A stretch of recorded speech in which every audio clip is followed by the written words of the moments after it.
Welcome to the IELTS speaking test. First of all, let's talk about geography. Have you ever studied geography at school? Well, in fact, geography is a compulsory subject in Vietnamese curriculum, and students have to take the subject since the 4th grade. I guess this is because this is the age where their reading comprehension is developed enough to understand complex sentences and scientific resources for the subject. Do you like to study geography?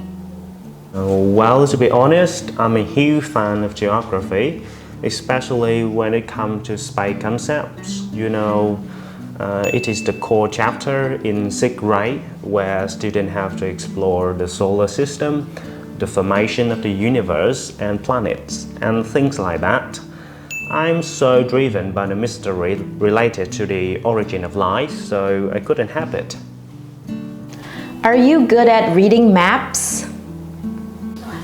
Well, in all fairness, I guess my answer would be determined by different circumstances. If I'm holding a printed map, then it'd be helpless because I have no clue about how to figure out the places in the directions given in the kind of map. That wouldn't be a problem nowadays, I suppose, because Google Maps have always been available at my fingertips. Okay. Would you visit a country because of its geographical location? Generally, I guess it's fairly common for people to travel to a country based on its geographical features. For example, I've always wanted to pay a visit to countries in the Southern Hemisphere, such as South Africa or Peru, because these places have remarkable seasons and landscapes. Having said that, other features should not be ignored. I meant the cultures, history, and cuisine. You can't really miss sushi or ramen when you come into Japan, right? Okay. In part 2 of the speaking test, I'd like you to talk about a topic for 1 to 2 minutes. And before you talk, you'll have 1 minute to think about what you're gonna say, and you can make notes if you wish. Do you understand? Okay, here's some paper and a pencil, and I would like you to describe a time when you saw a lot of plastic waste.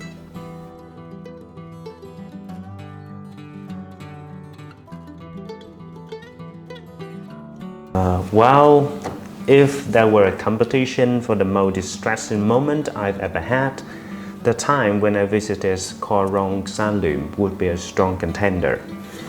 If I remember correctly, it was in my junior year when my best friend and I decided to travel to that island in southern Cambodia. It is a famous destination where thousands of tourists go to every year. About its attractions, the island was once a fishing village, which is currently marketed with beautiful natural features.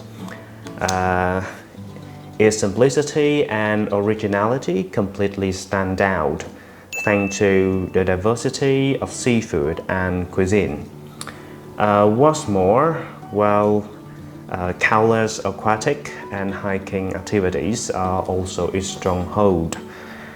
However, it was such a pity that the scenery here was incredibly spoiled with trash, especially plastic bags and bottles. I don't know why there are so many people who are irresponsible and negligent to ruin the island's aesthetic and marine life. We did try to pick up and categorize the litter on our way, but it was like a drop in the ocean.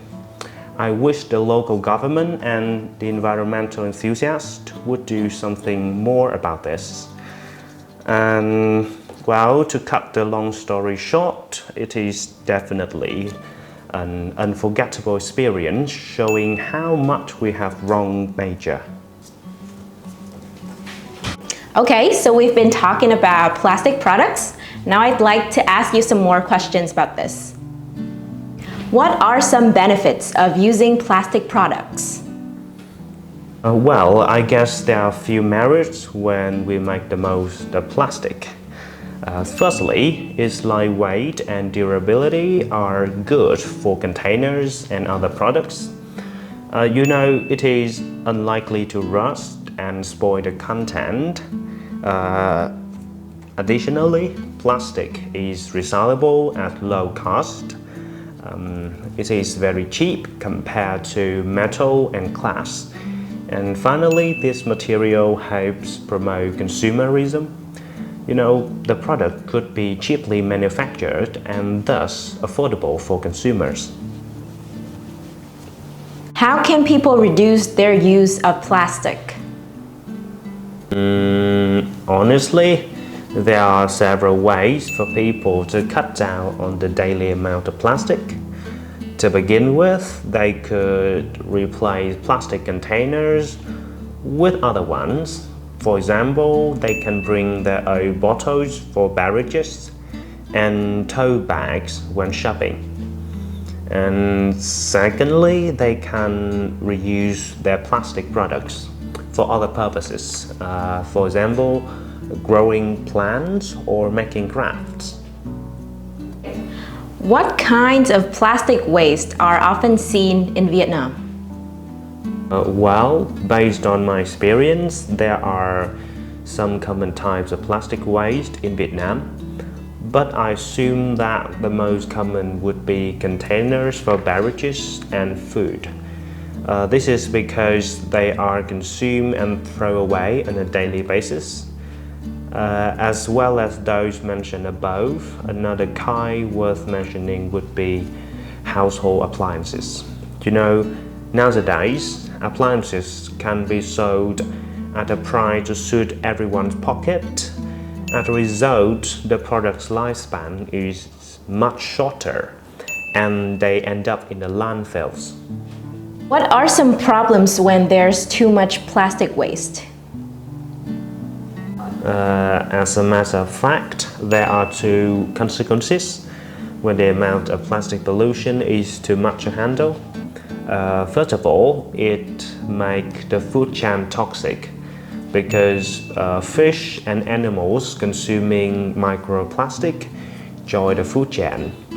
And secondly, the environment we live in will be impacted as well.